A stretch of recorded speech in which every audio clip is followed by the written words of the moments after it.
नमस्कार दोस्तों, मैं अजय सिंह आपका स्वागत करता हूं एसएससी मेकर के इस यूट्यूब चैनल पे। कैसे हैं आप सभी स्टूडेंट? एक बार जल्दी से आप लोग कमेंट करके बताएं तो वॉइस क्लियर है, आवाज स्पष्ट है कि नहीं।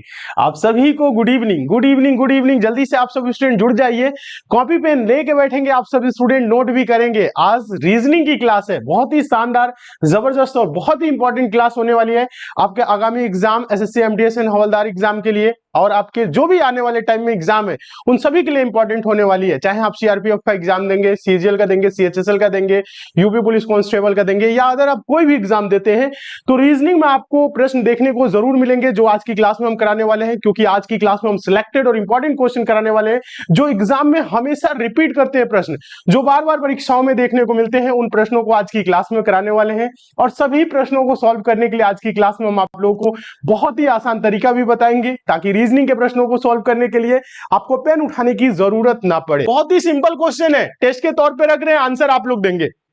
क्वेश्चन क्या बोल रहा है कुछ समीकरण किसी नियम के अनुसार हल किए गए हैं, इसी के अनुसार अनुत्तरित समीकरण का सही उत्तर बताएं। बोल रहा है यदि 12 गुने 7 बराबर 408 और 9 गुने 8 बराबर 207 तो 13 गुने 7 बराबर क्या होगा। यहां पे देखिए प्रश्न में बोल रहे हैं 12 गुने 7 बराबर 408। देखिए 12 सत्ते 84 होगा, 408 तो होता नहीं है, 9 8 72 होगा, 207 तो होता नहीं है, लेकिन थोड़ा सा आप दिमाग लगाएंगे तो समझ में आएगा। देखिए 12 गुने 7 बराबर 408 लिखा है, तो देखिए कैसे लिखा है। अगर 12 गुने 7 कर दे तो क्या होगा, 84 हो जाएगा। 84 को अगर हम पलट दे, 84 8 4 से मिलकर बना है, अगर इसको हम पलट दे, क्या करें, पलट दे इस तरह से, तो ये क्या हो जाएगा, 4 8 हो जाएगा। और इसके बीच में एक जीरो डाल लीजिए, 408 हो जाएगा। कुछ करना नहीं है, संख्या को पलट के बीच में एक जीरो लगा देना है। देखिए ये क्या है, 9 गुने 8 बराबर 207 लिखा है ना, तो 9 गुने 8 है, तो इसका अगर गुना कर दे, क्या कर दे, गुना कर दे। ध्यान दीजिएगा, 9 गुने 8 गुना कर दे, 9 8 72, 72 को पलट दीजिए, 7 2 है ना, तो 2 7 कर दीजिए और बीच में एक जीरो लगा दीजिए, 207। इसी प्रकार से 13 गुने 9 बोल रहा है, क्या 13 गुने 9 बराबर क्या होगा बोल रहा है, तो 13 9, ध्यान दीजिए, सॉरी 13 गुने 7 है, सॉरी 13 गुने क्या है, 7 है, तो 13 सत्ते क्या होगा, 13 सत्ते 91, पलट दीजिए 1 9 और बीच में जीरो लगा दीजिए। 9 1 है तो 109, 9 1 है तो 109, 910 या 901 नहीं, 109। क्वेश्चन मार्क पे यहां पे होगा क्या, 109, क्या 109 किस ऑप्शन में है, ऑप्शन नंबर डी में दिख रहा है ना, 109। नेक्स्ट देखिए, इसका आंसर दीजिए। तो एकदम सिंपल है, इससे आसान तो क्वेश्चन हो ही नहीं सकता। क्वेश्चन क्या बोल रहा है, देखिए क्वेश्चन बोल रहा है, इंपॉर्टेंट है, पहले देख लीजिए, नोट करिएगा, और बहुत ही सिंपल है। A B C D E F परस्पर बराबर की दूरी पर गोल मेज पर बैठे हैं, एफ ई के ठीक सामने है और ए और डी के बीच में बैठा है।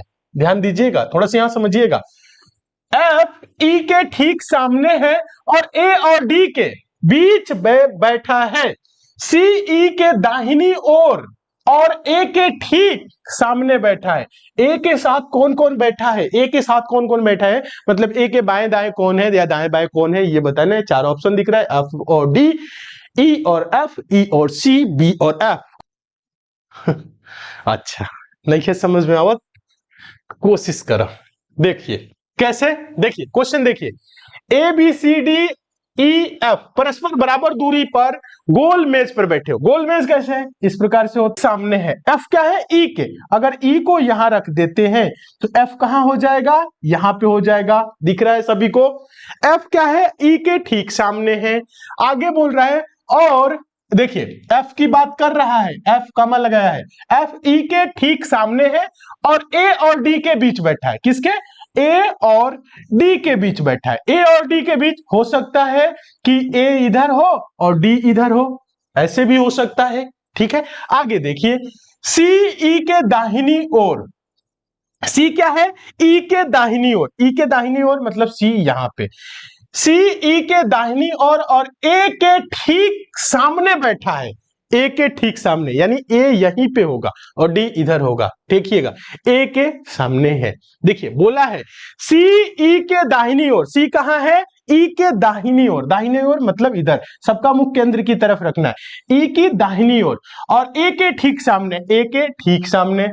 अगर यहां पे डी रख देते तो फिर उठा के ए इधर करते, समझ रहे, ए इधर करते डी उधर करते, लेकिन पहले से रखे, सही है। आगे देखिएगा, बोल रहा है ए के साथ कौन कौन बैठा है, ए के साथ एफ है और ए के साथ, अच्छा यहां पे तो खाली स्थान है, तो कैसे पता करेंगे? टोटल 6 लोग हैं ना, 1 2 3 4 ABCD, तो ए दिख रहा है, बी नहीं दिख रहा है, CDEF दिख रहा है, तो बी बचा हुआ है, तो बी यहां पे हो जाएगा। तो बोल रहा है ए के साथ कौन कौन है, बी और एफ। आंसर क्या होगा इस क्वेश्चन का? आंसर होगा बी और एफ। यहां पे क्यों नहीं लिख रहा है? बी और एफ आंसर होगा। देखिएगा बी और एफ किस ऑप्शन में? ऑप्शन नंबर डी में है। आपको आने वाले समय में कैसा जीवन जीना है आप सोचिए। बेहतर जीवन जीना है तो बेहतर सोचिए, अगर खराब जीवन जीना है तो खराब सोचिए, ठीक है? तो खराब तो सोचना नहीं है, बेहतर जीवन जीना है। बेहतर जीवन जीना है तो बेहतर जीवन जीने के लिए आपको करना क्या है? बेहतर अगर आप जीवन जीना चाहते हैं, कोई गवर्नमेंट जॉब पाया है, कोई अमीर व्यक्ति बना है, तो कैसे बना है? थोड़ा बहुत देखिए, सोचिए, पढ़िए। अगर आपके गांव में भी एक कोई व्यक्ति है जो गवर्नमेंट जॉब कर रहे हैं, नहीं है अगल बगल का कोई व्यक्ति है गवर्नमेंट जॉब किया है, तो अगर कर रहा है, अभी हाल फिलहाल में नौकरी पाया है या कुछ साल पहले पाया है, तो आप देखेंगे वो कहीं ना कहीं अन्य व्यक्ति के अपेक्षा वो मेहनती थे, उनके अंदर डेडिकेशन था, उन्होंने पढ़ाई को क्या किया, प्राथमिकता दिया, समय दिया, वो लोग पढ़े हैं, मेहनत किए हैं। जो भी स्टूडेंट रहा, जो भी पहले के व्यक्ति अगर सफल है, तो आप देखेंगे पीछे उन्होंने मेहनत किया है, टाइम दिया है पढ़ाई को, और आगे सफल हुए हैं, ठीक है? तो ये चीजें हम आप लोगों को बार बार बताते हैं कि आपको क्या करना है, सफल होना है तो मेहनत करना पड़ेगा, और एग्जाम को पास करना है। एग्जाम पास करना बहुत ही आसान चीज है, बहुत कठिन नहीं है एग्जाम पास करना। 4 सब्जेक्ट है, मैथ्स पढ़ना है, रीजनिंग पढ़ना है, रीजनिंग तो ऐसे ही हो जाता है, मैथ को सीखना भी आसान है, सीख जाएंगे मजा आने लगेगा। जीएस तो आप पढ़ेंगे, याद करना है, चीजों को समझना है, इंग्लिश थोड़ा बहुत समझना है, रूल समझना है, फिर बस आपको उतना ही पढ़ना है, थोड़ा बहुत है। इसी को अगर आप सोचेंगे तो कई सालों तक सोचेंगे। अगर इसी चीजों को अगर आप एक एक करके धीरे धीरे पढ़ने लगेंगे, डेली पढ़ने लगेंगे, तो कुछ चीजें आपके देखेंगे सिलेबस कंप्लीट हो रहा है, आप चीजें अच्छे कर रहे हैं, उसके बाद सेलेक्ट हो जाएंगे। तो डिमोटिवेट नहीं होना है, मेहनत करना है, पढ़ते रहना है, और बेहतर सोचना है, अच्छा सोचना है। अगर आप अच्छा सोचेंगे कि आने वाले टाइम में मेरे पास गवर्नमेंट जॉब होगी, जैसे होगा जीवन, शानदार जीवन होगा, तो उसके लिए आप वर्क भी करेंगे, मेहनत भी करेंगे और सेलेक्ट भी हो जाएंगे, ठीक है? तो अच्छा सोचिए, मन लगा के पढ़िए। नहीं समझ में आ रहा है बताइए चीजों को। कोशिश कर रहे हैं कि आप लोगों से अब एक एक संडे को लाइव आप लोगों से कुछ बातें करें, ताकि आप लोगों को डिमोटिवेट ना होना पड़े, ठीक है?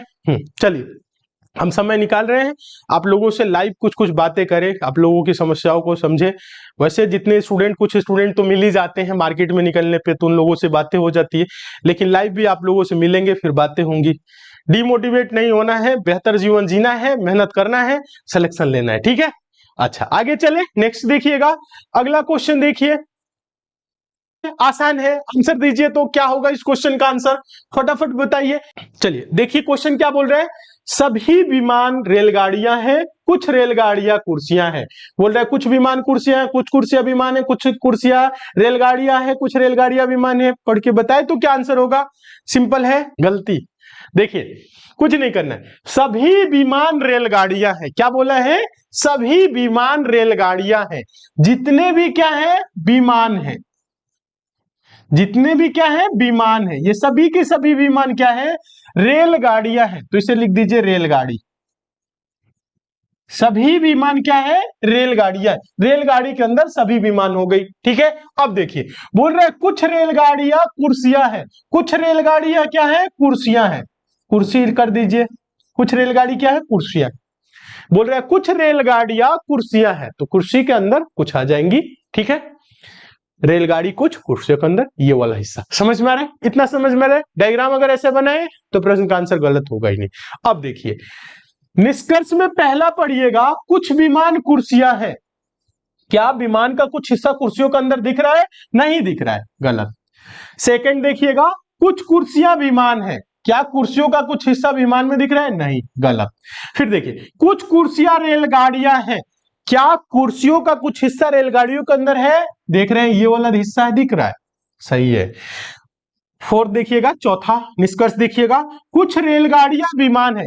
क्या रेलगाड़ियों का कुछ हिस्सा विमान में है? तो हाँ, ये वाला तो हिस्सा है ना, ये वाला हिस्सा तो है ही, ठीक है, तो है। देखिए बोल रहा है कुछ रेलगाड़ियां विमान है, रेलगाड़ी का कुछ हिस्सा विमान में है, हाँ है, तो ये भी क्या है, सही है। तो ऑप्शन नंबर कौन सा देंगे? तीसरा और चौथा सही किस में है? देखिए तो ऑप्शन नंबर सी में, केवल थर्ड और फोर्थ अनुसरण करते हैं। ऑप्शन नंबर सी आंसर देंगे, ऑप्शन नंबर सी आंसर देंगे। इस क्वेश्चन को का शॉर्ट ट्रिक आप सभी को पता है, शॉर्ट ट्रिक क्या है? डायरेक्ट आंसर है, ठीक है। हाँ, इस क्वेश्चन को आपको बिना पेन उठाए सॉल्व करना है, जल्दी से बताएं। ये देखिए, ये जो क्वेश्चन है ये मोस्ट इंपॉर्टेंट क्वेश्चन है, क्वेश्चन कई बार एग्जाम में पूछा गया क्वेश्चन है। यदि 3 दिसंबर 2010 को रविवार था तो 3 मार्च 2011 को कौन सा वार था? बताए तो ज्यादा कुछ करने की जरूरत ही नहीं है। देखिए 3 दिसंबर 2010 को रविवार बोला है, 3 दिसंबर 2010 को रविवार, संडे बोला है, क्या रविवार। अब देखिए थोड़ा सा समझने का प्रयास करिए। अगर बात करें दिसंबर में शेष दिनों की, पूछा क्या है? 3 मार्च, 3 मार्च 2011 को बोल रहा है कि क्या होगा, यही पूछ रहे हैं ना। देखिए अगर बात करें दिसंबर की, दिसंबर होता है कितने दिन का?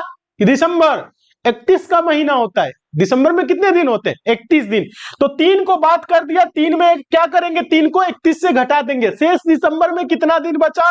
31 में से 3 घटाइए, 28 दिसंबर में बचा। ध्यान दीजिएगा, जो दिसंबर में बचा वो बचा 28 दिन।